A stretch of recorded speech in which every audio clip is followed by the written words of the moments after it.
And people be like, yo, they be like, whole cutthroat. The same thing as the streets. They ain't being a king, but you gotta be cutthroat. If I'm gonna be the king, if I'm gonna be the boss, or whatever it is, I gotta make decisions that is what it is. Ooh. It's a dog world. Get to the cake. I'm on a mission for maze, no matter how long it's gonna take. I could just see it already. Give me that new Benz or the Wraith. Watching my own back where I'm from, it was never safe. Yeah, need 100 M's up in the safe. Last chance, life a movie. What's going on, everybody? Welcome to yet another episode of Between the Lines podcast. Before we get into it, if this is your first time viewing, I appreciate you tuning in. Kese, Elliott. And look, be sure to go back and check out the entire season 1 on every single audio streaming platform, iHeartRadio, Spotify, iTunes, everything you could think of, and even on YouTube. But if you're a returning viewer, I appreciate you. We got another amazing guest, my brother Blake. I appreciate you. First of all, opening up your space, bro. This space is beautiful. I appreciate it. Just the photography, the everything that you got going on. This is awesome, bro. This is kind of inspiring me, just seeing everything that you got put up here. But before we even dive into it, bro, I just kind of want to allow you to just go ahead and introduce yourself, bro. Let the people know who Blake is, and then following that, bro, just go ahead and just get right into it. How did Blake become Blake the Brain, bro? Just kind of just get to it. First thing, my name is Blake. Blake Saunders here. I'm a shy guy. I like long walks. All jokes aside. My name is Blake, man. I'm from Wilmington, Delaware. Born and raised here. Went to graduate from Delaware State University. It's actually how me and you and I connected. We bleed red. That's what we always tell people.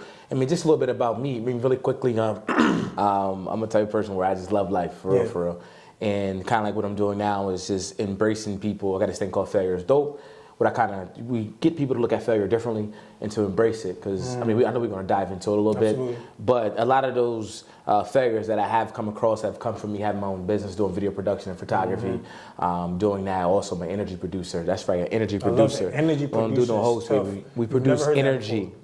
Energy producer. You've never heard that before. You know what I mean? Because we got to be very careful. Because a lot of words or titles, they can kind of limit us on what other people think we're capable of, right? So if I said I'm an event host, you think I could just do an event. You just think that. But if I say energy producer, which it opens up to a broader spectrum, you know what I mean? I can come on in, like if you just having a game night, you know what I mean? If you having any type of thing like that, or if you having, say a corporate company say, look, we're doing a retreat, we need some energy, you know what I mean? That's when I come in and produce that. So that's just a little bit, I ain't gonna talk too much, man. If y'all want to find out, just go, Absolutely. And real quick, bro, it's crazy because I see right here, it says just a kid from Wilmington that decided to feel big. I think that's amazing because that goes right into my next point. And the reason why I even wanted to have this podcast in the first place and have you on it as a guest is because I think you being somebody from Delaware and everything that you got going on, you're just somebody who have aspirations that are just larger than the world, bro. I think that's amazing. So I feel like that comes from something. So before we even dive into business endeavors and everything that you got your name on today, just kind of talk to the people about where did, a lot of this come from, like your upbringing, right? Like what was your family life like? What was it like growing up, in your household as a youngin'? Man, so like I said, man, I grew up here in Delaware. A lot of people think that Wilmington got hoods. I grew up in Wilmington, Delaware, man. Ain't no hood. I always tell people, I grew up in the hood, I'm just not a hood. You know what I mean? You know what I'm saying? So I come from that environment. I know how to adapt to that environment. It is what it is. Those coming up where I grew up at, I always tell people I'm a Section 8 kid. You know what I'm saying?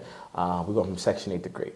Just because where you grow up at, and people always say, don't become a product of your environment. I say, no, you can become a product of your environment. I'm a good product of my environment. My family is a good product of our environment, as well as many others who grew up in those same neighborhood have become good and great products of that environment. Yes. Now, how we grew up, those are things that taught us how to adapt to this world. You know what I'm saying?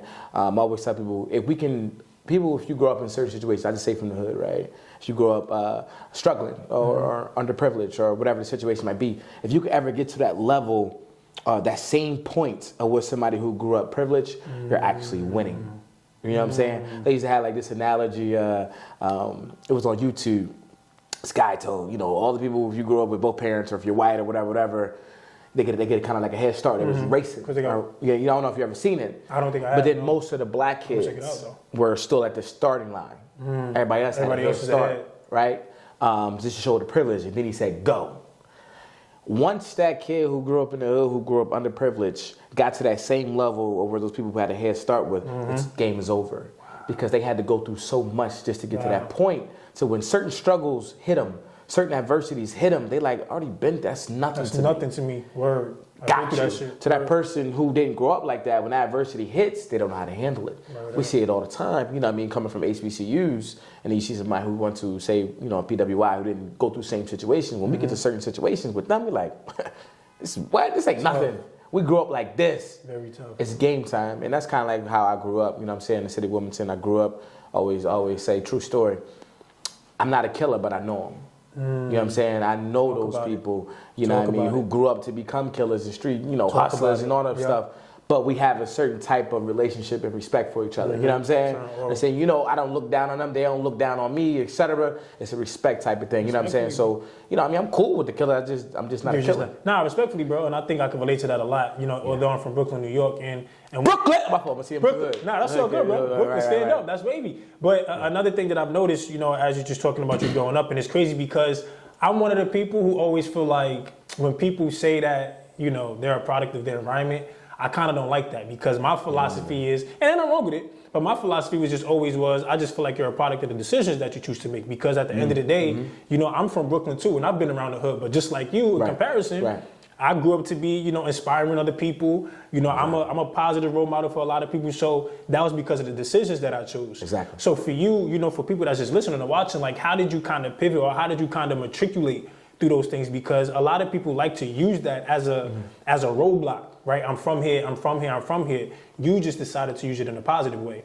So for you, like, who were some people or what were some things that you did to kind of stay away from that, right? You're not that killer, but you know him, right? So how did you not become that? You know what I mean? Well, I mean, absolutely. I think, and don't get me wrong, I'm not saying that people who grow up in certain type of neighborhoods, certain type of situations, that they don't grow up behind the 8 ball.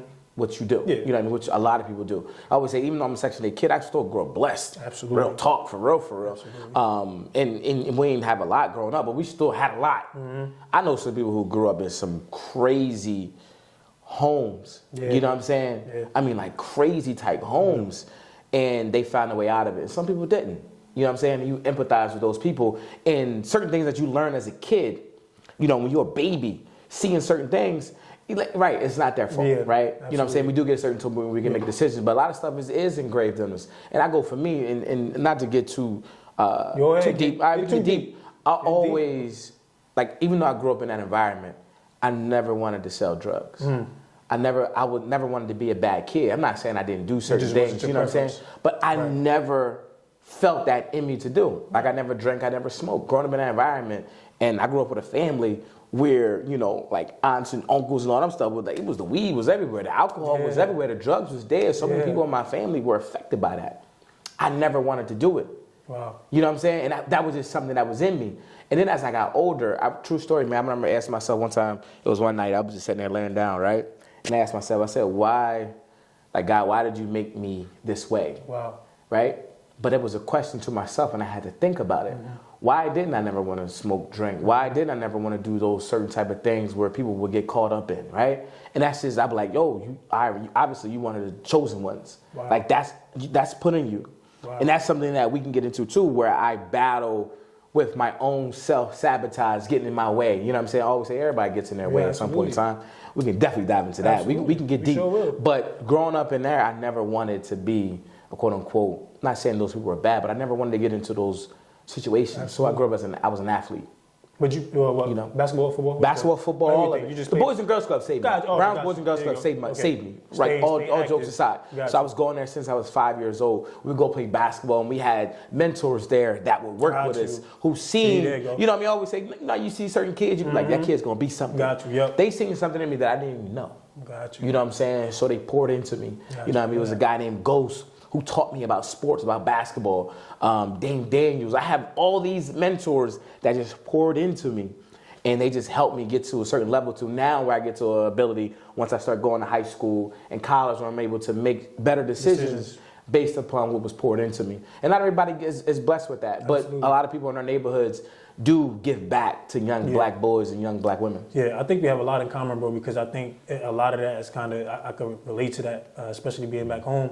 And another thing I just kind of be thinking about as we speak, bro, is just like, you know, and it's funny because I have this conversation a lot, you know, even with Lam sometimes, it's just some of my bros, but you mentioned that you didn't drink, you didn't smoke, But it's like anytime we get around y'all still happen to be the life of the party. Absolutely. You know what I mean? Yeah. And it's crazy because people think that in order for you to have fun, you gotta have liquor, you gotta have weed, you gotta have, you know, all this other stuff. But you go to a party, you more turned up than them. You know what I mean? You bringing more life and you making more people smile than they are. So how are you? No, look. Nah, go ahead. No, only question, because I was going to go deeper. You go, what's your question? My bad. Nah, Plans messed up, my bad. That's cool. I was just about to say, like, yo, bro, like, how do you do that? Because, look, I drink. I don't smoke, but I drink occasionally, or, like, I don't do OD, but I drink. Yeah. It's just because I like to have a good time, but I do look at the people that don't do that, and it's like, yo, they really just as lit, just as turned. So, like, how do y'all bring that demeanor? Because I know it's still you being you. Yeah. You know what I mean? You just Blake. But, like, how do you find that? Listen, man, all right. I guess get into it, bro. Go into it, bro. So, a key point, you ask yourself the question, why do people drink and why do they smoke, right? Most people say they drink so they can have a good time, right? To let loose, to whatever those situations might be, right? Alcohol is just an enhancer of who you really want to be, right? So if we really dive deep into it, the reason why I don't need alcohol or weed is because I'm authentically myself. And I'm comfortable being myself. I love it. Regardless, good, bad, or indifferent. Like if somebody was to call me corny, I'd be like, okay, thank you.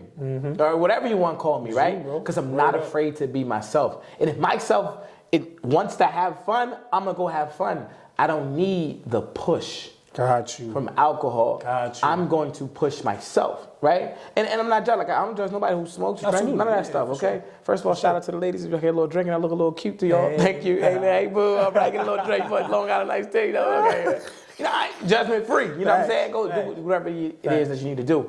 But it's deeper because you want to always feel like you can be yourself. Absolutely. And if you can't be yourself, if you can't be authentic, then that's why a lot of people have survivor's guilt. Not survivor's guilt. Imposter syndrome. I was about to say that. We about to get into that too. Yeah. I mean, you get into social media. Oh my God. We about to get into all that too. I mean, like when you talk about a lot of that stuff, it's a lot of imposter syndrome. Most people when they meet me, like I'm gonna be me regardless. Absolutely. Authentically, full-fledged. It says what it is. Good, bad, and indifferent. You know what I mean? It is what it is. And the thing about it, when you become comfortable being who you are. Matter of fact, they got the saying, "I'm one of one," right?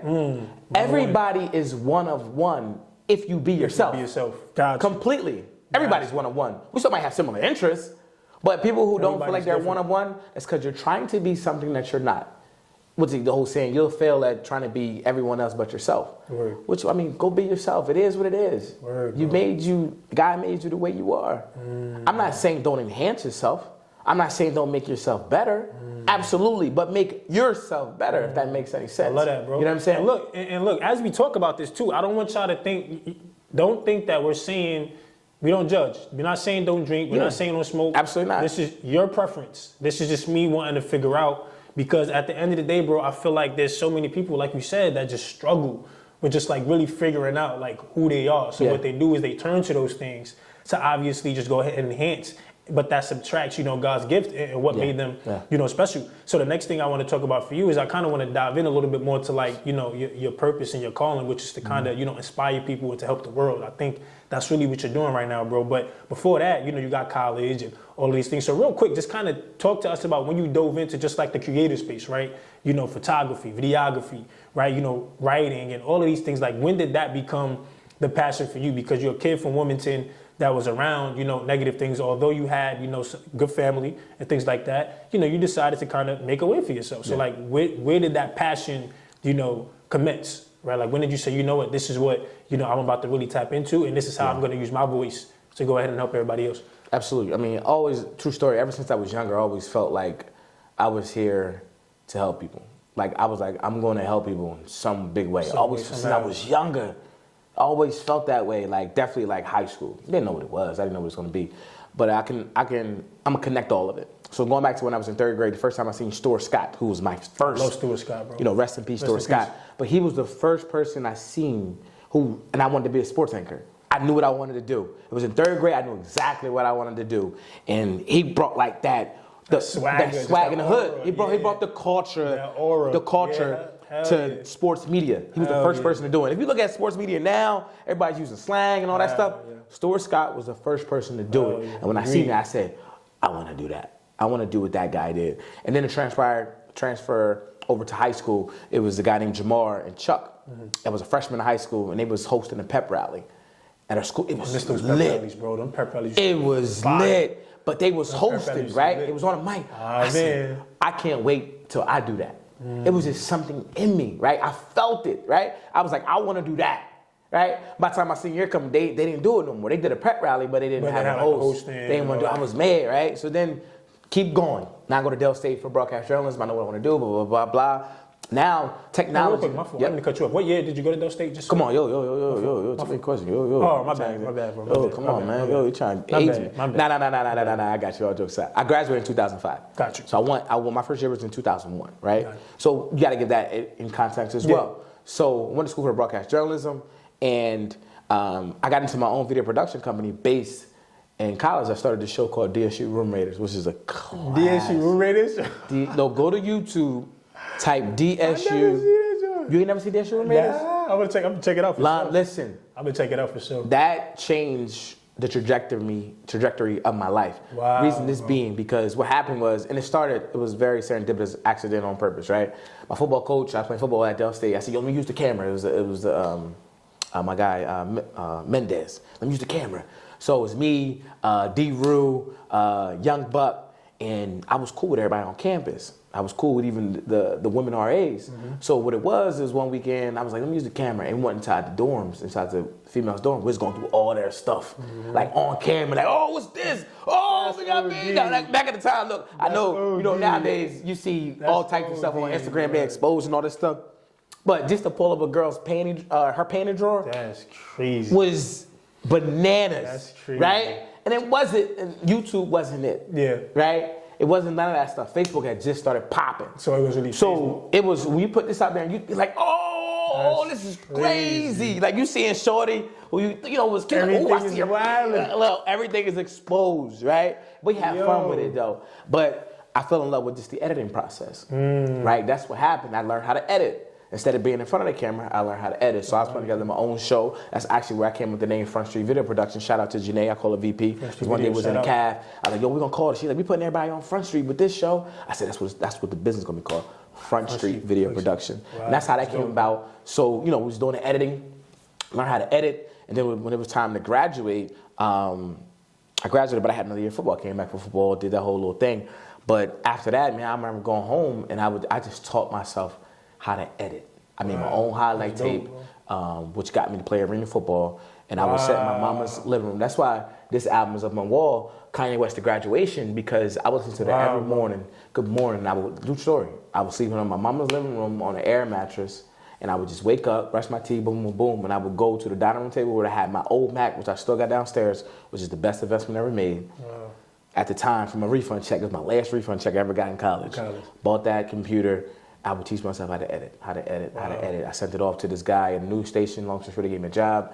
I was there for a year. I learned how to do news reporting. Then I went to Dell State for 2 years with the football department, doing video production there. Then I went over to admissions, right? And then I was an admissions counselor. And then that's when I took the leap and said, if I can sell a university because I believed in it, I do believe in Delaware State. It was easy for me because I just tell people my story.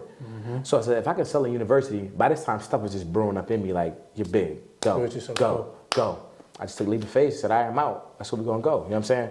Which is dive into a whole other stuff about following your instinct. I always say your heart is just God's compass given to you. Follow it. Just go in that direction. You'll find it. Just make a decision to go in that direction. You know what I'm saying? So say for example, we're in Delaware. So he was like, yo, I want to go down south. So I want to reach Atlanta. All right, all you got to do is get on 95 and head south. That's facts. You'll find it.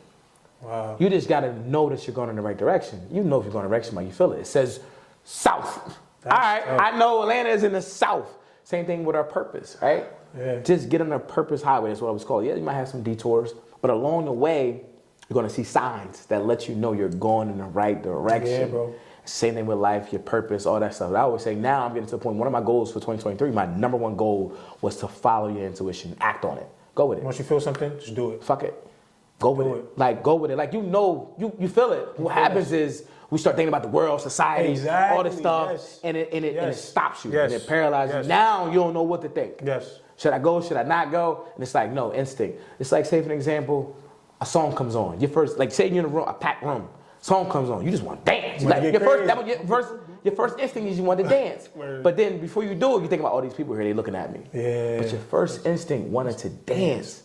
That's what you really wanted to do. So go ahead and do it. Damn, that's deep, bro. And it's like, but now that we tapping into creative space, I think this is a whole nother conversation. But you know, you're creative, you do so many things. But one thing I noticed about you, bro, and obviously a lot of other creatives, is that your work is you're great at storytelling, bro. You're great at storytelling. But in today's, you know, generation and just what's going on with us millennials, it's like, what difference do you see, right? Because you look back to, let's say 5, 6, 7 years ago to when Instagram probably wasn't what it was today, and you look at, you know, social media today, you know, a lot of people want to be creatives. A lot of people think you could just go ahead and put a video up there without having no type of, no real value, you know, for the people.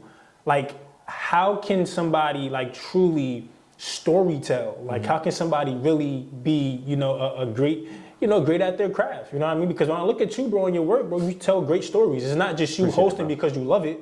But when somebody watch you, they can relate to you. They can relate to whoever, you know, whatever the event is going on, whoever you're talking to. Like, you feel that connection, that vibe. So, like, how did you get to that type of, that level of expertise, if that makes sense? I got you. No, I mean, it could be like, it's a couple layers to it, right? I'm going to start off with this. Drake said it best. I'm going to use the analogy of rap, right? Drake had it in this one song, and he said, only the real shit is going to last. All that fake shit is here today and gone tomorrow, right? Yep. I mean, you go to rap. Let's just go. Who are the top rappers in the game? Let's just go to this generation. Drake, just go to generation. Drake. Right. You'll say Baby. Look, I'm gonna go number one. This generation. Drake. So I'm gonna go Kendrick. Okay. Cole. J. Cole. Absolutely. Drake. You can go, depending on who you. I mean, you go Wayne. Those are legends. Those are you're talking about legends. We're talking about now because now we're talking about. You got a Baby. Even I love Lil Baby. Before you even get the Lil Baby. But Lil Baby's on his way, right? Yeah. He's gonna be one of the greats. I told people I think he's the new modern day Jay-Z. People were like, what? How can you compare to Jay-Z? I said I compare his mentality. That's what it is. Jay-Z. Jay-Z came with the same mentality. Now he still had to grow his craft. But he had the mentality from way back then. You know what I'm saying? So let's just say J. Cole and all those guys, right? Those are real rappers, real lyricists, real storytellers. And the reason why they're great storytellers is because they can bring you in from the audience to empathize with, and you can relate to them, right? Some people like, I love J. Cole because, like, I think me and J. Cole probably cousins. Brothers, that's right? How crazy. Because I feel him, right? And his raps, you know why? They're authentic. Absolutely. You feel like they real, right? Other rappers, you know, they stunt. You a rocket? Ah, okay. That's his entertainment. But when you're talking about, my thing was, if the music doesn't challenge me intellectually, I'm not listening to it. On that level, like on a level, like I bump a whoever, like a dance track. Cole, them niggas gonna have Kendrick Cole, yeah. J. Cole's on my board twice. Kendrick is right there. I mean, you got another ones people don't even know about like that is Ace Hood. People slept on him. He training now, but Ace Hood was tough. Ace Hood is tough now. Yeah, Ace Hood is still like that. He's like that. Now. Ace Hood is like and people don't like, you know what I'm saying? So, but I relate to him because he's going through things and he's pushing through it. Same thing with me. I'm going through things and I'm pushing through it. But in the midst of all of that, I'm learning a lot about myself. I'm becoming very self-aware how I work, how the world works, how to put it all together. I call it life's puzzle. You got to put it together. You have your vision of, like when you get a puzzle, you go to the store. We gotta go. Let's just go in, right? You go to the store, right? You get a puzzle. Word up. And when you get that puzzle, you see exactly when you're looking at it how it's supposed to be, right? But what happens is you got to put that puzzle together. So what happens is you dump out all the pieces. And depending on how big your puzzle is, how you look at it, a lot of people put all those pieces on the table or the ground, however you put your puzzle together, and they become discouraged. But what happens as you start putting that puzzle together? How do you start by the puzzle? Most people start with just the outside. The outside. Same thing with you. You start with your foundation. Build your foundation. And then what happens is once you got the foundation, I'm good. Okay. Everything else is now I work from the inside out. Same thing with you. Once I got my foundation of who I am, what I believe, what are my morals, what do I want, et cetera, you got your foundation. Now let's go ahead and build it, right? So when you start putting that puzzle together, you go from being discouraged to being very encouraged because now you're starting to see the puzzle starting to form. Progress, yep. Start putting the progress. And then once you see it starting to form, even though you still might got a lot of work to do, in your mind you already completed it. You're like, I just got to, this just take a little time. I'm just going to put it together. Already won, already defeated, because now I got to the point where I know I'm going to figure it out. Same thing with life. When you get to a certain point, you know you're going to figure it out. You know what I'm saying? That's why people seen LeBron James as the king back then, because they seen his potential. They seen his ceiling. Right? They seen his puzzle. LeBron just had to go through the process. He had to go learn what he had to go learn. He had to go fail, learn certain lessons, keep getting stronger, keep getting better. Same thing with Steph. You go to a bunch of those people. And a lot of people might have that talent and might have that ceiling, but they don't have that mentality to become whatever it is, a puzzle that they could become. And that's how I kind of look at life, and that's how you got to look at life, is like, I got to put together my puzzle. But what happens after you put together that puzzle? I want a more challenging puzzle. I graduated from that. I want to go to the next level. Start putting a bigger puzzle together. Now I want to put a bigger puzzle together. Now you're so encouraged to take on bigger things because you've seen yourself do it. Same thing. Now most people, when you quit certain things, now you can't see yourself putting together that big puzzle because I couldn't put together a little puzzle. Well, why the hell would I think I could put together the bigger puzzle? Skipping steps. Right. That's like I always ask people, you know, when I go talk to little kids, how many people can become a millionaire? Everybody raise their hands, right? How many people believe they can become a millionaire? Everybody raise their hands. Then I ask this question: do you believe you actually will become a millionaire? It's the difference. You know you're capable of it, but do you believe you actually will? That's a deeper question. Deep shit. Because now you got to ask yourself, do you really believe that? Deep shit. You know what I'm saying? And you got to have a certain type of mentality. Deep shit. You know what I mean? Man, I'm telling you, man, you can go deep with any, like, it's not real shit. And I want to talk about this because I've noticed, you know, you got J. Cole, Jay-Z, Will Smith, Barack Obama, and these are some of your inspirations per what you said. Like, what about them specifically? You know, if you could just tell me probably one thing about, you know, just some of your inspirations that you got up here on the wall. Like, what about them specifically did gravitate towards you? I know with the musicians, you know, probably the lyrics, you know, really hit home, but like people like Barack, you know what I mean, and Will Smith, like, what about them really made you say, yo, they inspired me? You know, because I saw them on your list on your website. You have like 10 people. Some people that inspire you. I got 10 people. I got 10 people who inspire me a lot. And this kind of changed a little bit. Like I said, I got J. Cole's up there. Out of all the rappers, I think J. Cole is the only one that inspires me from that, like, that I look up to from that perspective. Ever since I heard his first tape, The Warm Up, back in the day. And then comes Will Smith. This is before the smack and even after the smack, okay? All right, keep my wife's name out your mouth. Out your mouth. Keep my wife's name. Nah. Even before that, I mean, on my wall over there, I got Will Smith, Jay-Z, Barack Obama, Issa Rae, but even in the other room, I got Kobe, Michelle, and Nelson Mandela. I just start with those people. They all inspire me. I just start with Will Smith. I cannot say I can be sitting here today if I did not listen to somebody put a compilation of they call it Will's Wisdom. It was on YouTube, right? This is when I was working at Dell State, working at Dell State in the football department at this time. Football department, I don't know, admission is one of them. But they did this a 10-minute video of Will's Wisdom, right? They put a bunch of clips together. And the first time I listened to it, I said, wow. I listened to it, no lie, every day, at least twice a day. I listened to it in the morning when I was getting dressed, ironing, whatever, and I would listen to it in the shower. That changed my mind. You talk about philosophy. That was, Will Smith was the beginning. No lie. If it was not for that, I do not think I would probably be sitting here where I am today, because that was a change in my mentality. I would say my mentors are people I never even met. My biggest mentors are people I never met. Wow. Will Smith, and then I graduated from Will, then I went to E.T. to Hip Hop Preacher. I love E.T. Then I went from E.T. to Les Brown, and then I went from Les Brown to Jim Rome, them type of guys, and I went from Jim Rome to Bob Proctor. You don't know them people yet? No, I'm saying they don't know about them. Listen. I know about them. I'll study all of them. All of them. And then I just kept graduating because they all offer something different. So Will Smith got me to change my mindset. E.T. the Hip Hop Preacher created a little bit of mental toughness. Not even a little bit, a lot. A lot of the mental toughness. You know what I'm saying? And then I graduated from there to Les Brown, so I just started getting self-awareness, started understanding certain things. And then I went to Jim Rohn. Now it's becoming more knowledge-based. You know what I'm saying? Because I got the other pieces. So I was going through internet school, basically. Wow. You know, philosophy school online from YouTube videos. They saved me. So, I mean, then you go to Barack Obama. I mean, gosh, I mean, the guy's just charismatic as hell. He's himself, right? But he understands how to play the game at the same time.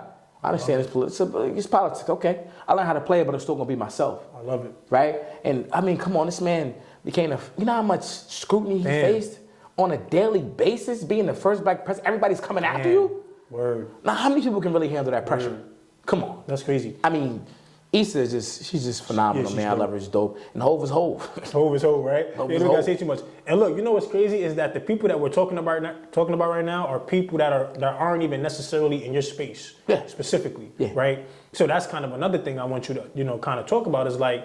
The only person I even cut you off. My only person that's in my space that I know is my brother. My brother's in my top 10. My older brother Clint. Dope. Shout out to Clint. Shout out to Clint, bro. Clint Balls, he out there. Tell Clint we need him on the show. Gangster. Yeah. But look, he just came back from Ghana. Oh, that's what's up. But you're listening to people who don't even do what you do, right? You're listening to people who are successful in different different areas of the world. So like for you, how important is it to kind of study people that always just isn't just in your craft or your business or what you do, but just studying the game from other individuals that are successful. Because people think in order for me to be successful at podcasting, I got to just study people who do podcasts. Of course I do, but you also got to learn other stuff from other people as well. Absolutely. Just from my day-to-day and my personal development. So like how important is that, do you think? Oh, it's very important. I mean, I have this thing like, and this goes to mindset, right? I admire greatness. As you should. Period, right? And I'm going to take my mindset switch. I used to hate the Patriots. Oh, man. But they kept winning. Huh? But they kept winning. But people used to hate the Patriots, right? I love the Patriots. I love Tom Brady. I love the Bulls. Anybody who has sustained because they win. You know how much it takes to be that great for that long? Nah, facts. I ain't saying good. Facts. To be that great for that long. Anyone, Serena Williams, Michael Jordan. Facts. You can go LeBron. Steph, definitely Steph. Yeah, definitely. I mean, boy. you can keep. I mean, the list goes on, right? But I admire greatness. But you also, in admire greatness, you come from studying greatness. Word. Why is that person great? What's his mindset? What's his or her mindset? Right? How do they think? How do they view certain things? And when you start studying people who are great or things that have been great, you start seeing that they all have some type of commonalities. And once I realized that, I was already thinking things. And when I seen that in other people or other greatness, it just gave me more assurance that what I was thinking and what I feel, going back to that intuition, is true. It was put in you. Now that's going now. You dive into it. Now what's stopping? I would just say for me, I can't speak for nobody else. From being where I should be, now you got self-sabotage. Now you got doubt, imposter. I don't have imposter syndrome. I ain't gonna lie to you. No, I'm not saying you don't. But in general, personal struggles, personal demons that people got to face. All those things that people don't necessarily hear about, that they're not prepared for. That's why I'm gonna do a failure is dope. We're building that brand in general, but I'm going to do a conference. We're going to do workshops. And I actually want to get into schools and high schools and elementary schools because we have to prepare these kids.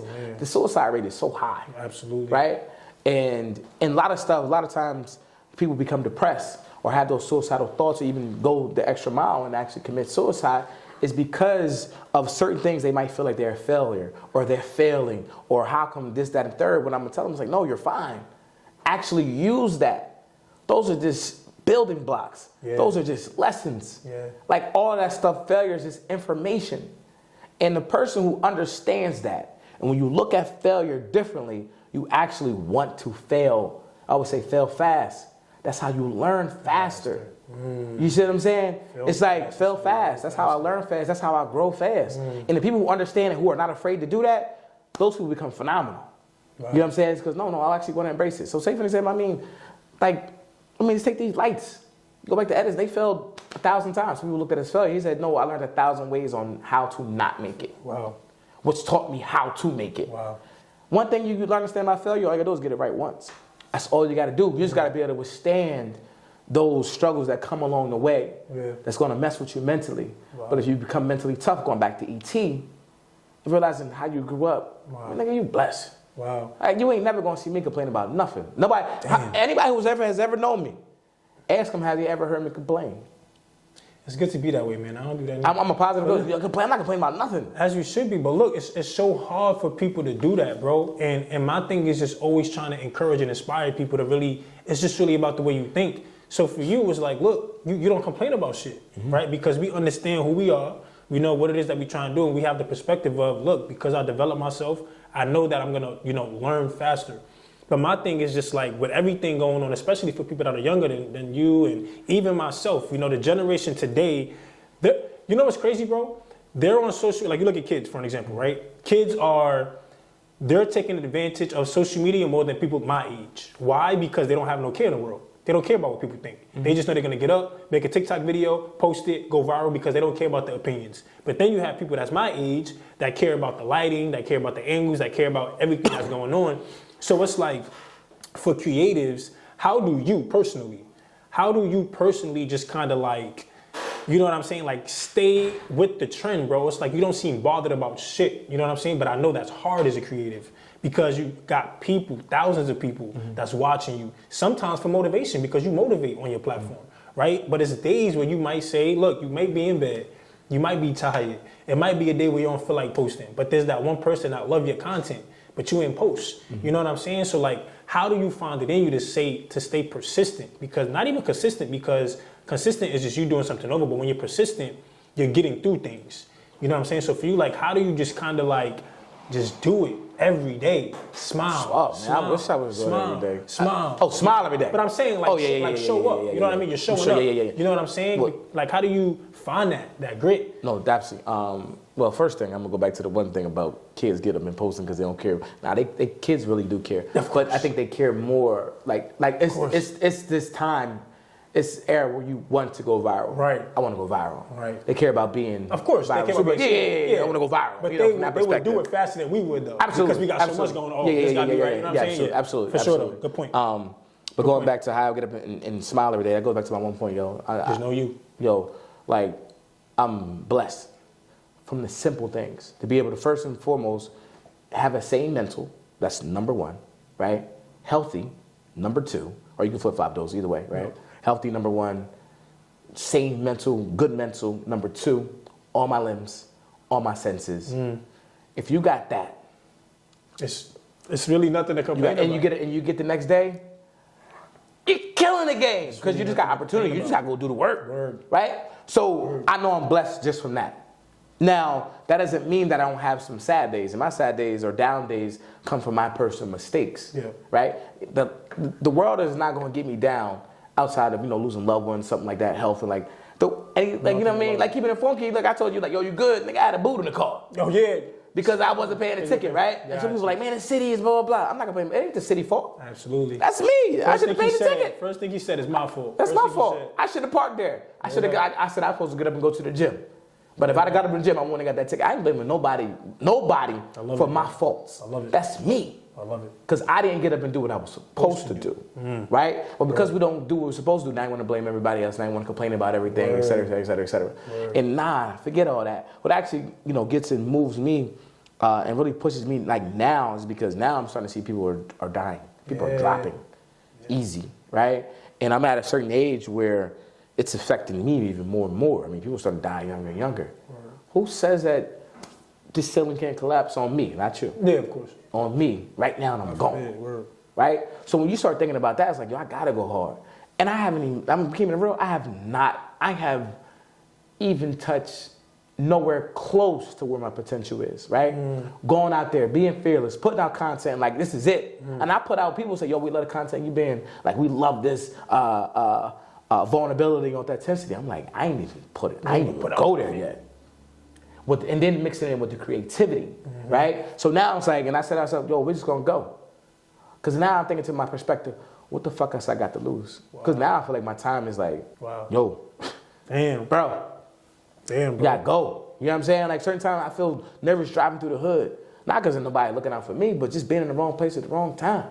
So now I'm like, and I'll tell you my number one fear is to leave this earth without touching my potential.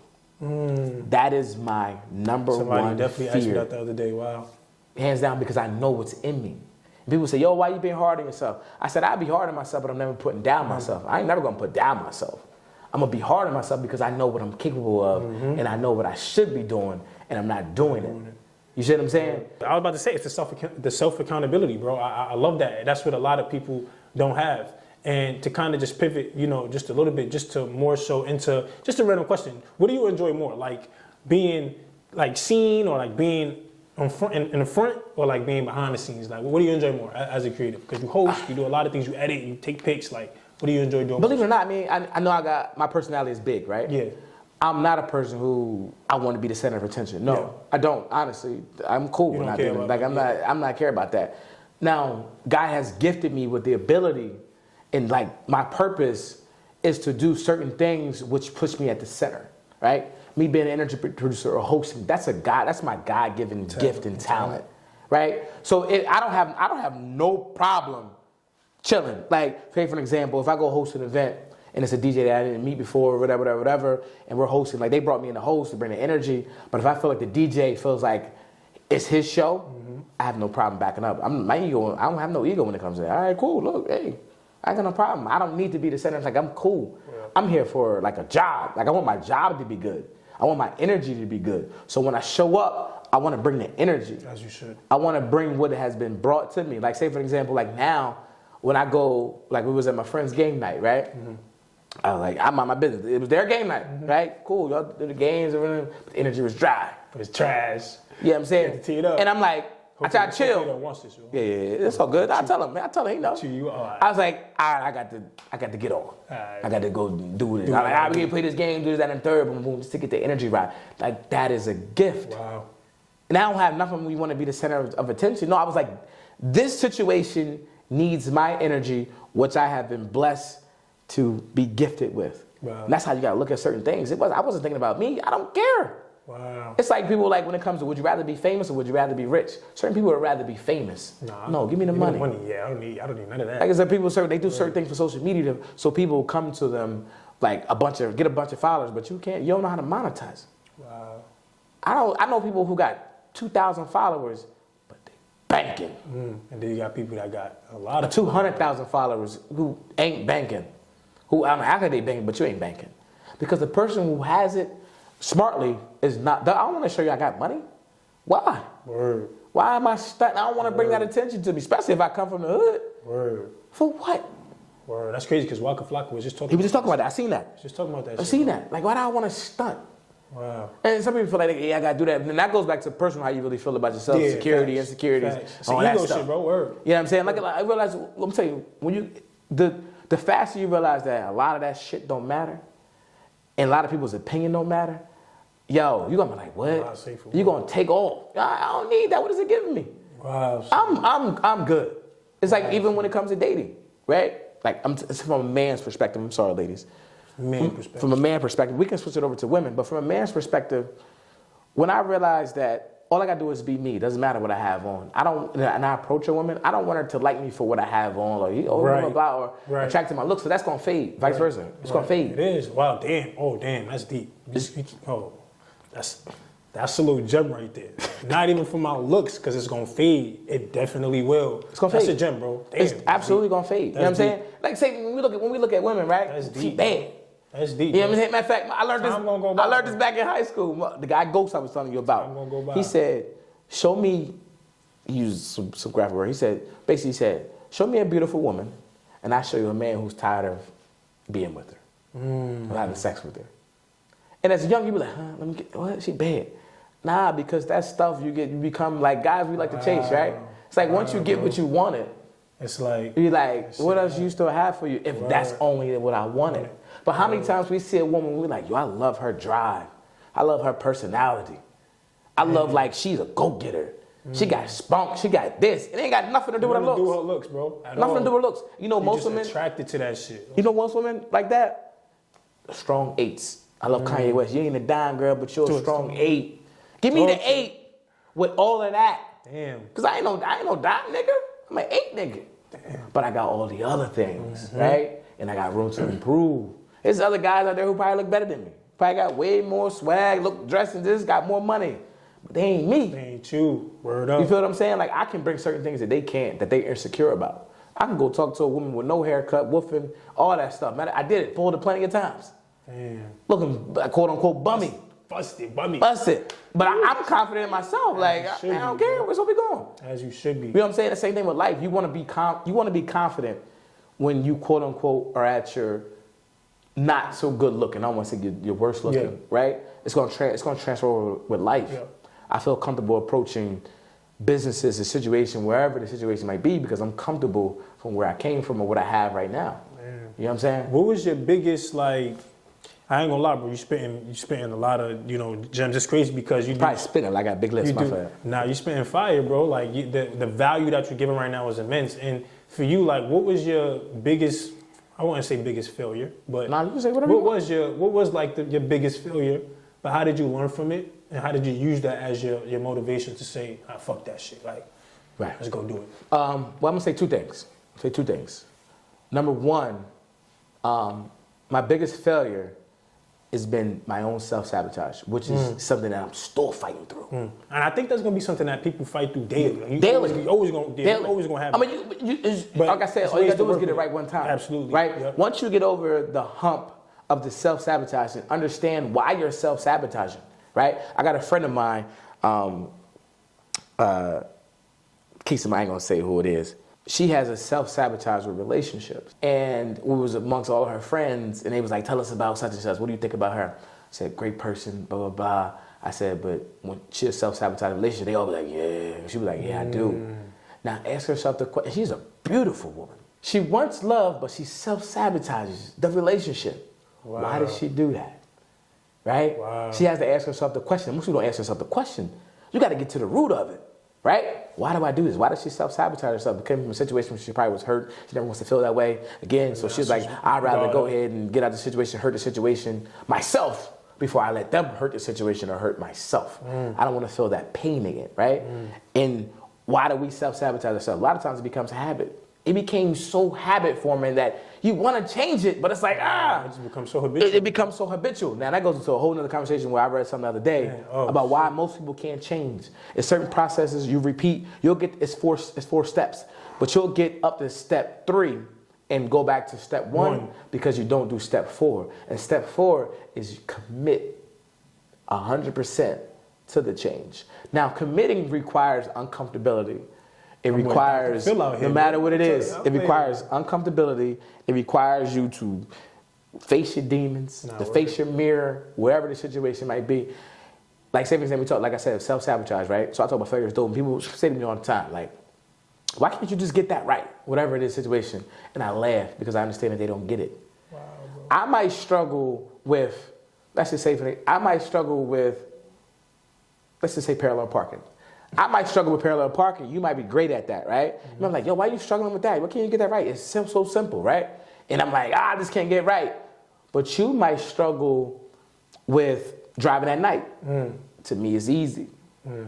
We both have our struggles, right? And we might struggle with them the same, but they're just different situations. That's all it is. But we both are failing at it. We're both are struggling at it. That's why I don't judge nobody. But most people will judge me or judge other people because of what it is. Because they might be good at it. Got you. At that particular thing.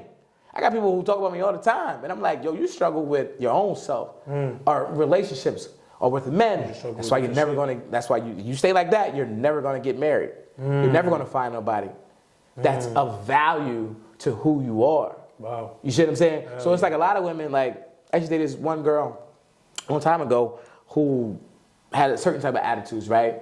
And, you know, let's just say toxic.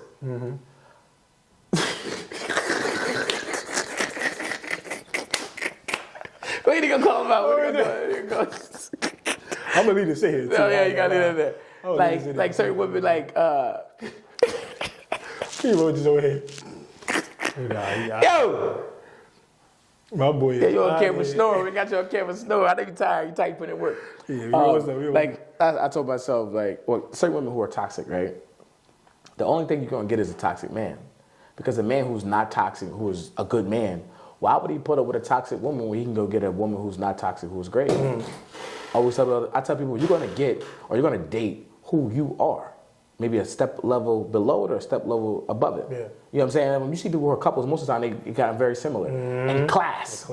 All of it. The levels to it. How often do you see and I'm saying it doesn't happen, somebody who is here, let's just say level here, and the person that they're dating is here? Not too often. Not too often at all, right? Most time they right there, because comfortability on how you feel about yourself and how that person feels about you and where you are with your level. You know what I'm saying? So going back to the thing of me, like my number one is self-sabotage has been my biggest fear. I've been getting in the way of me becoming who I know I can be. And number two, I would say it goes back to I'm so mad that I didn't take my shots at life when I had the chance to take the shots. Going back to it all, I was just watching my highlight tape from college football, right? I had a shot at the NFL. And I'm not saying that I was even great, but from college, like I was fifth in the nation in pass breakups. Oh, that's tough. If I would have safety? Corner. If I would have caught the ball, I just knocked him down. I dropped so many interceptions. But if I would just had a mentality like this is my ball. All it was mentality. It wasn't like I wasn't in position, and it wasn't like I didn't have the opportunity. It was all up to me. My coach used to say to me, "You scared to be great, son." I didn't understand it until I got older. I'm like, "What you mean?" You gotta have a certain type of mentality. Be like, "Nigga, this is my ball. Like I'm gonna get that." Same thing with life. I'm taking I want to take my shot, and people I say now I'm like Steph Curry. It ain't no shot that's a bad shot, and I think I can make all of them. And if I miss, I'm okay with that because I see myself make them. I'm like I'm shooting all shots at life. I was mad that I didn't do it before. So that's one of my biggest failures, that I didn't have the heart to take certain shots at life. Damn. Out of all the projects you've done, the collaborations you've had, the people you spoke with, what would you say is one of those connections or collabs that you've learned immense value from that person? Like one person that you would just love to work with again, or whenever, like you just learned so much.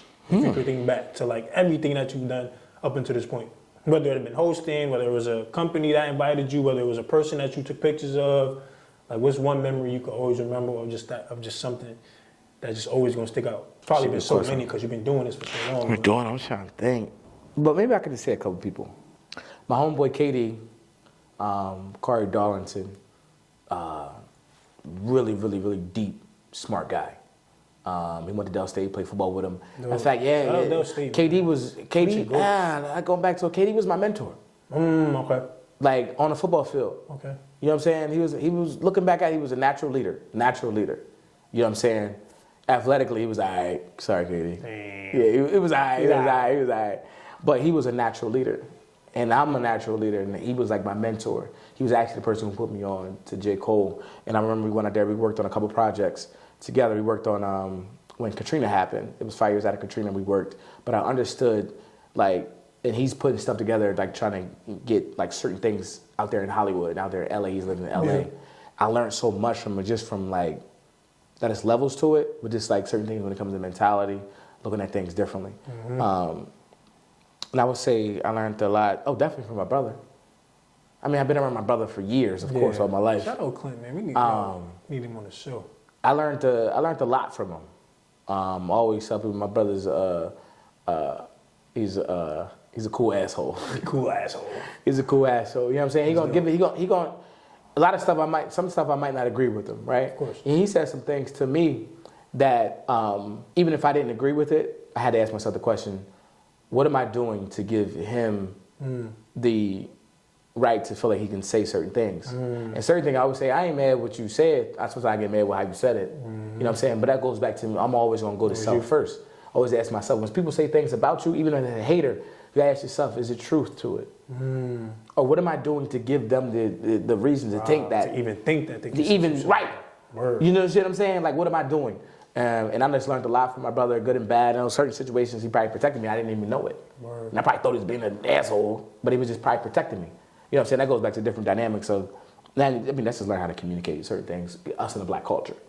In general, what we're taught, what we're not taught. I was looking up something yesterday when it comes to emotional intelligence, emotional literacy.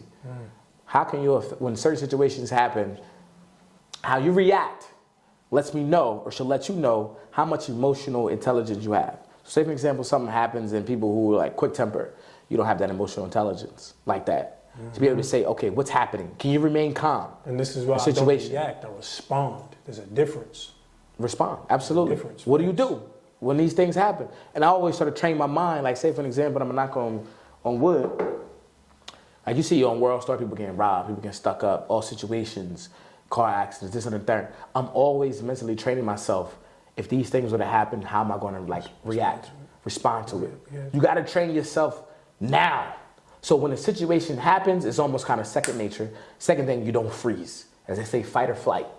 You see what I'm saying? And I seen this one situation, I know I'm going off the rails a little bit. Cool. It was a guy, he was inside this drugstore or whatever, and this guy comes in there with an AK-47. And the guy's right there in line, and the guy starts shooting up the wall. And the guy tries to like escape, but all the doors are locked, like the regular innocent bystander guy, right? He tries to escape, and all the doors are locked. And he just went after the dude with the gun. Like went after him. And he was able to get him down on the ground so other people came out. That was literally the best example of fight or flight. Wow. You want to die or you want to survive? He was trying to find a way. And in that instant, he was like, wow, I'm going after him. Those situations you got to prepare yourself for. Situations happen like that in life, or situations happen with your business. Situations happen with the podcast.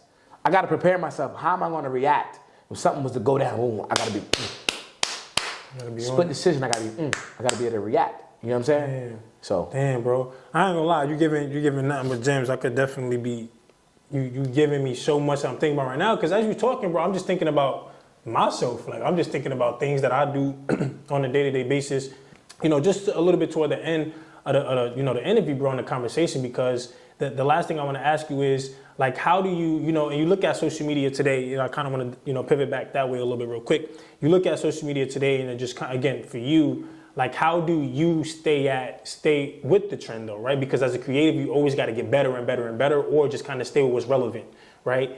Reels or, just certain topics or whatever the case may be. Like, what's your craft as a creative, right? To get better and like stay in it, right? Because there's always going to be room to grow because social media is what? Always changing, right? And not even just social media, but just like photography, right? Or just like what people want, right? Just off camera, you was kind of talking about, I'm not going to talk too much about it, but you just kind of talking about what you're going to pivot into. So like, what is your craft? How do you get better? What do you do on your day, on your day-to-day? Like, what's the craft of a creative photographer, videographer to kind of keep you on your toes? Gotcha. Right? So that you stay, ready.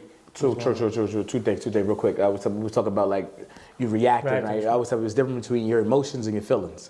That too. Right? Emotions is you just reacting. That's more so emotion. Exactly. Your feelings is more so responding. Let me take some time to figure out what it is that I actually do feel. Yeah. So you get into an argument with somebody, your emotions, or you might say some stuff that you probably really don't mean. Most times people do that, right? If they don't have that self-awareness, and they be like, I don't really feel that way later on. Because your emotions got the best of you. You know what I'm saying?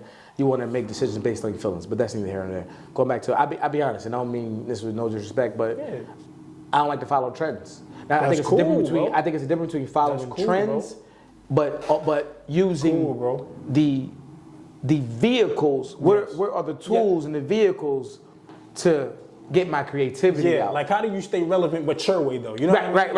I think that's what you're right. Yes, and I think that's what we all with. Like you're a creative, like you said, you got a podcast, right?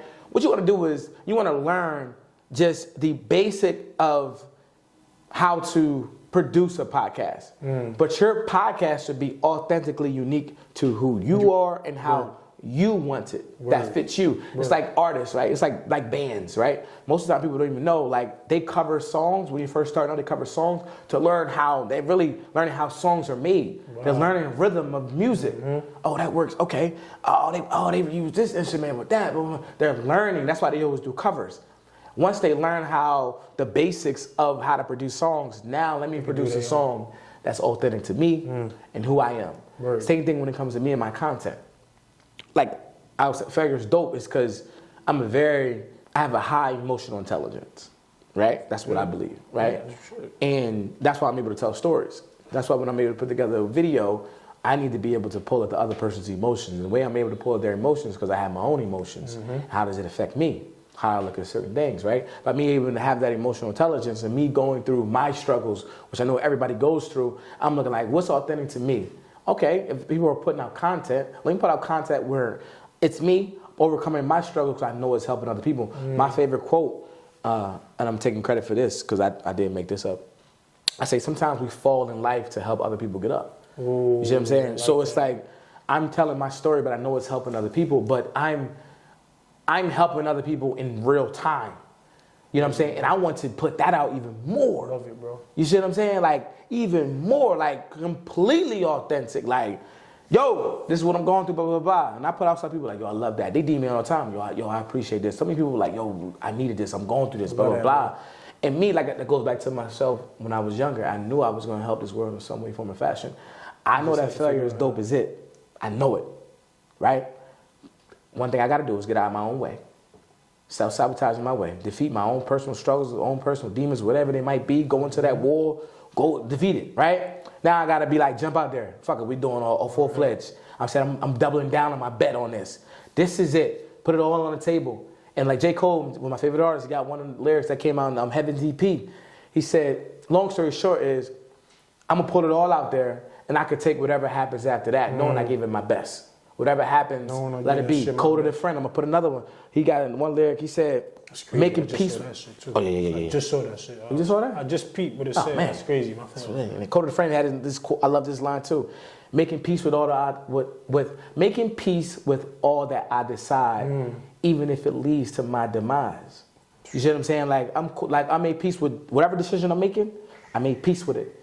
And if it leads to me not being a star, a rapper, whoever it may be, I'm cool with that. Damn. You see what I'm saying? And that's what prevents us from, a lot of us from doing certain things, from jumping out there, is because we're worried about this, that, and third. It's like, make a very informed, gutsy decision or risk, and be ready to live whatever happens after that. And funny thing about it, if we want to keep it funky, we risk our lives every day.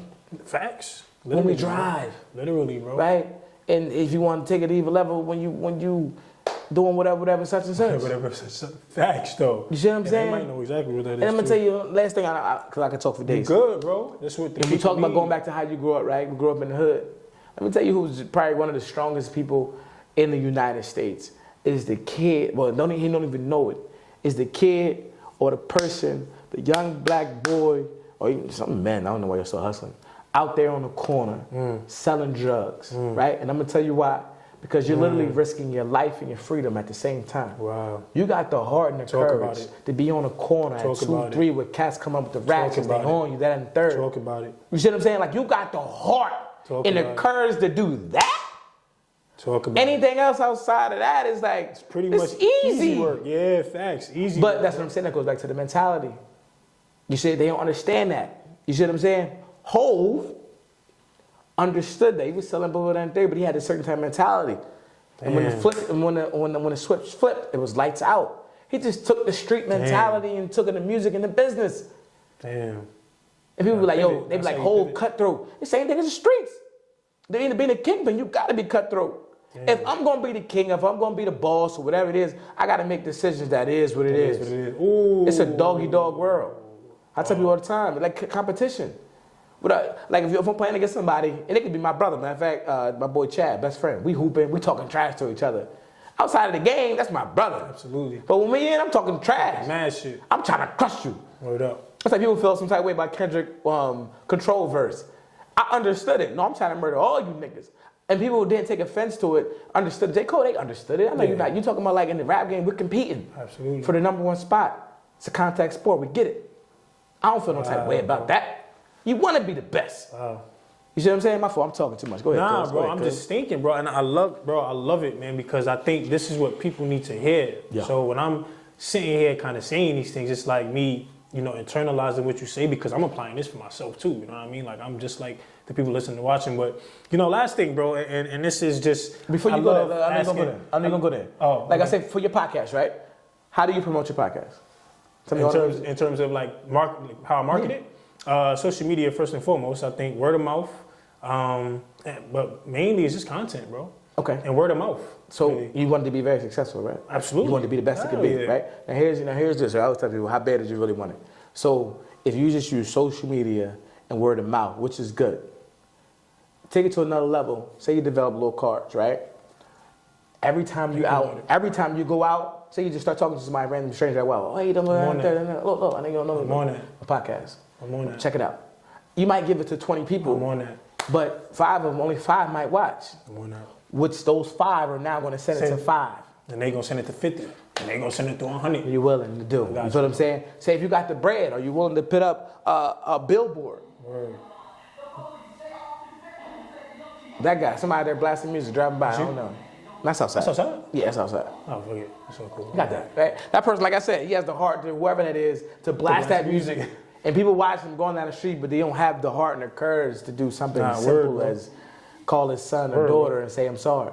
Damn. You feel what I'm saying? Oh, you went there. Damn. Like I'm saying, people, you can't have the heart and courage to do those things. Just transfer it over. And not be able to transfer do those that. Just transfer it over. Little things. Nah, bro, I appreciate the value that you're giving, man. Like, I think that's big. And just how he gave me that advice, you take that. You take that too. Like, look, whatever business you have, whatever job, whatever you want to be great at, take that same mentality. But last thing, bro, like I said, I just like asking this question just to all of the guests I had because I like for them to reflect on where they've been, you know, years ago to where they, you know, to how they've grown and matriculated, you know, up to today. So if you can, bro, like, and this is real honest, transparent, you know, question, like if you could just look back to, let's say, for you, I'll say the last 10 years, you know what I mean? Like, what would you tell, you know, however old you are, Blake, 10 years ago, what would you tell that Blake, man, from everything that you've learned up until this point?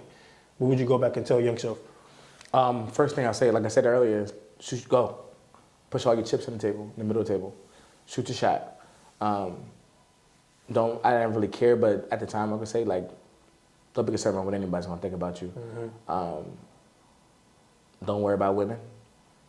Don't even spend too much time on dating. I'm just saying, like, just play games. Yeah, it's too much. Like, even play games. At the time, I wasn't ready for marriage, so it's like I don't need to pay that much attention to it. Word. Like time and attention. Like, and you know, you hang out with a girl, you know, keeping it funky. No matter if you were just trying to get in her pants or whatever the situation might have been, I'm cool. Yeah. Like, it's not gonna get you nothing. If you're not looking for the ultimate goal of quote unquote marriage or even that partner, right? You see what I'm saying? Like, don't worry about that. You good. Don't worry about that. Don't give it too much time and attention, and just really devote yourself to the craft. Absolutely. I mean, but I could say that now, but I mean, I don't know if I would have got to failure as dope though. You see what I'm saying? Like, I know this is a tool that we're going to use and build it and go with it. I don't know what I would have got to it, but that goes back to, you know, I mean, certain things was just destined to happen, and certain things that's just a result of you just making bad, piss poor decisions, right? You see what I'm saying? Like, say somebody ended up in jail, was you supposed to go to jail, or was that just a piss poor decision? Something, you know what I'm saying? But were you supposed to learn certain things? Absolutely. Failure is dope, and people are like, yo, how you been failing for a long time? Like, I learned so much with this that I want to be able to go teach it, right? Absolutely. So say for example, now say mentality, philosophy. Somebody who becomes a doctor, somebody who becomes a professor, they go to school for 8 years. They got to learn certain things, and you got to practice it out in the field. These are things that I learned, practice in the field and learn. Now when people come to me, I'm like, oh, this is how you handle certain situations. This is what's going to happen. And this is how you're going to feel. You see what I'm saying? And this is how you attack it. You see what I'm saying? So, I mean, look, we came full circle with that. So, I mean, I would just say, like, go for it, shoot your shot, go be aggressive. Be aggressive with life. That's my line right now. And now, Blake, bro, I mean, shit, you gave the people, what they needed, man. I appreciate your vulnerability, you know, your honesty. And real quick, how can the people stay in touch with you? Like, let them know about, you know, your platforms. Like, what's going on? Yeah. Before we get there, I got to ask you a question. Go ahead, bro. What has been your biggest struggle up to this point? My biggest struggle up to this point? Personally. Are you saying just in general? My biggest struggle, I would say, is accountability, bro.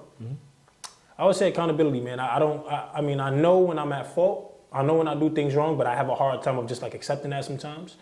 So I would definitely say that whether it comes to, you know, business decisions or even when it comes to relationships or even when it comes to just certain things, bro, I've made bad decisions. And I wouldn't say I had a hard time taking accountability, but it's just like... It's okay to say that if that's the case. Yeah, say that. When I think about it, it's just like... That's growth, though. Damn, that's a yeah, like I'm very good at, you know, taking the accountability, but it's just like my ability to really just, you know, act on it and move on it. So I would say that's my biggest challenge up until this point. But like you said, bro, I'm growing a lot. Like this past year, I would say it's taught me, you know, so much about myself. You know what I mean? Like I've had so much time to just kind of focusing on my morals, my values, you know, my beliefs. I've been saying no a lot more. Like it's so many things I've learned. But it's a great question. I would say. So would you say you're stubborn? I would say stubborn too, for sure. That's definitely stubborn. Nonchalant, stubborn. That's me, bro. I guess it's a Capricorn thing. I don't know why, but listen, man, it's just me. It's just me. But yeah, bro. I would say the accountability though. And that's what stunts our growth as black men. Word. Right? I agree. Because you should always want to get better, right? And the only way you're gonna get better is by being able to take that criticism, being able to take that accountability, right, and say like, you know what, you're right. How can I get better? And how can I push myself to get better? Even if it was a relationship, even if we're not together anymore, right? Cool. I need to be better for the next one. You know what? It's even better. So my struggle is not taking accountability. I'm great at taking the accountability. My struggle is how do I actually, change it? You know what I mean? Like me not wanting to change it is what I would say. I got you. So I could be wrong for something. I know I'm wrong. I'm good. It's straight. Yeah, but now it's still like when I got to do the right thing, I choose not to. Yeah. You know what I'm saying? I'm just going back to the 4 stages. Exactly. I'm going to commit to the change. Yeah. Oh, man. Listen, bro. Exactly. We can dive into change. There's a whole other subject, bro. We're going to get back on, but that was it, bro. That's a great question. So, yeah, that was it for me.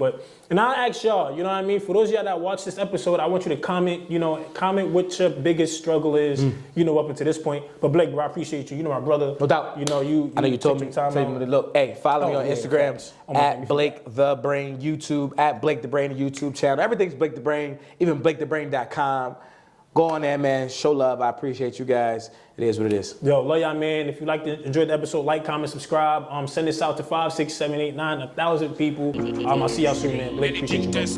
Peace. You still watch porn? Young Kese. Get to the cake. I'm on a mission for maze, no matter how long it's gonna take. I could just see it already. Give me that new Benz or the Wraith. Watching my own back where I'm from, it was never safe. Yeah. Need 100 M's up in the safe. Last chance, like a movie. Roll another one and get baked. Mix the underwealth with the Gucci. Yeah, you know when I get up in it. I promise you gon' catch feelings. All you gotta do is hold it down.